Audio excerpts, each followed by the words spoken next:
Hi, today I'm going to talk about how to get CSV files into EasyCSV in an automated fashion using Integromat. So I have an import page I set up here. If you've never set up an import page in EasyCSV, please watch the previous video. You just use an example CSV or type the column names you want. This page is set up that it'll take CSV files that have two columns, name and email, and send them into a Google Sheet. So somebody comes by and they drag and drop a CSV file here, they select the Google Sheet, and it'll get posted. That data will be posted in this Google Sheet and added to rows, which I'll show in a moment through Integromat. Now, if you are like, I don't want somebody on my team or me to go in here and drag and drop a file every time because I just want it automated, then you don't really want to come to this page all the time. And if you get a CSV via email, often as an attachment or as a link in the email, you can actually just send that, have whoever sends that or whatever system send that to this email, and it'll automatically import for you. So you don't need Integromat to get CSV files that you get from email automation already. You can just have those sent to this email. So this demo is going to be really about, okay, I have a file URL for a CSV that I want posted every day because it gets updated from Integromat into EasyCSV, and EasyCSV goes either back into Integromat or to another system. So let's run that scenario. So we're going to go into Integromat. We're going to make a new scenario. Now, Integromat has some EasyCSV actions, but actually, I really prefer the HTTP option. So let's do HTTP. We're going to make a request.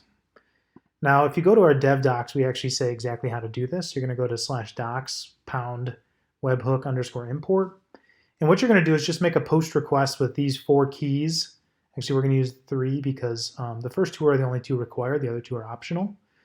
And that's really it. You'll just post the URL to the file into EasyCSV.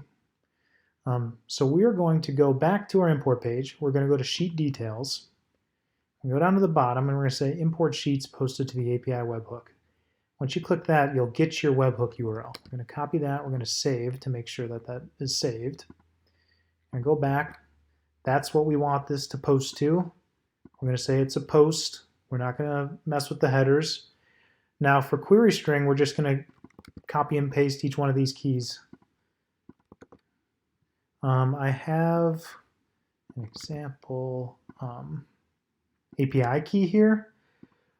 To get your API key, you just go to business info, click on the top nav, and on that page you'll see your API key. So you'll just copy that from there. Let's get the next key is public file URL. So this is going to be a URL to the file. It has to be publicly accessible. So hosted via Dropbox, hosted via Amazon S3, just somewhere to get it.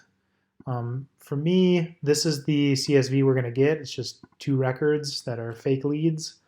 I have it in Dropbox. I'm going to go back, paste. Pro tip for Dropbox is you'll get the share URL here, and I'll say like DL = 0. Just replace that with raw = 1, and you actually get the file. Then the last one we're going to use here is importer email. This is optional. I like to include it, and I like it to be like maybe me, because then let's say EasyCSV is ever down, which I'd like to think we never are, or maybe Google Sheets is down in this case, or HubSpot's down, or wherever you're trying to go is down. You'll get emails about like what errored. Like, is it all records? Is it some records? So it's good to have like an email address here that you want to be alerted about failures. You can also hook up Slack and EasyCSV too. So those are the 3 key and values we're going to do in the post request. We're going to do the body type is raw, and we're going to select JSON. We're going to say OK. Cool. So we're going to run this once, but before we do that, you'll see here EasyCSV is going to Google Sheets. This is kind of a facetious example, but this one's going to Google Sheets. You could go to Zapier, you can go back to Integromat. You can go to other apps. You can post to another webhook from here. I'm just going to Google Sheets so you can see the whole flow. So what I would expect is this 2-row CSV goes from an Integromat post request to the EasyCSV importer, and then to the final destination app. In this case, it's Google Sheets. So if we hit run once, make the request. You'll see one. This will populate. There we go. There's the 2 records. If you refresh your page, you'll see that it was executed. It says 2 out of 2. These logs are down here, so you can, if you're logged in as the admin, you can go down here and see the logs. You can see how many times it runs, when it's run, anything that's filtered out. If you had your email, you'll also get, a successful email right there. That's really it. You're just making a simple post request after you enable it in EasyCSV using these couple key values. Now, let's say you have that file and somebody uploads a new file every day, the same URL.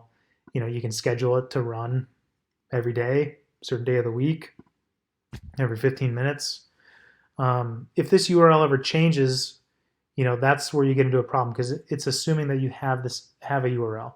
So if you get a URL from something else, put a different action in front of this HTTP request and get the URL, and then feed that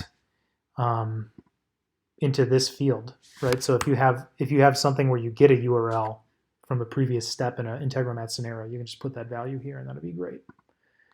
But that's it. Pretty easy, simple post request, goes into EasyCSV and back out, parsed, filtered. Let me know if you have any questions. Thanks.